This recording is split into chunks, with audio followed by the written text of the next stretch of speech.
Ces hommes en sous-vêtements seraient des soldats syriens capturés par les djihadistes de l'État islamique dans les provinces de Raqqa et Hama, dans le nord de la Syrie.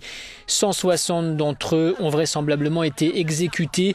Les images d'une ligne de plusieurs dizaines de corps ont été diffusées par les djihadistes qui continuent de semer la terreur dans l'espace territorial qu'ils contrôlent, leur fameux autoproclamé califat islamique à cheval sur la Syrie et l'Irak.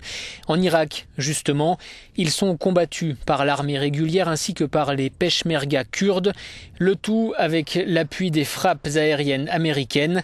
Plusieurs pays, notamment d'Europe, ont commencé à leur fournir armes et équipements pour lutter contre les djihadistes. Cette coopération a commencé à porter ses fruits puisque les Kurdes ont regagné un peu de terrain, mais la guerre est encore loin d'être terminée. Cela signifie que des dizaines de milliers de familles irakiennes vont encore avoir besoin d'une importante aide humanitaire.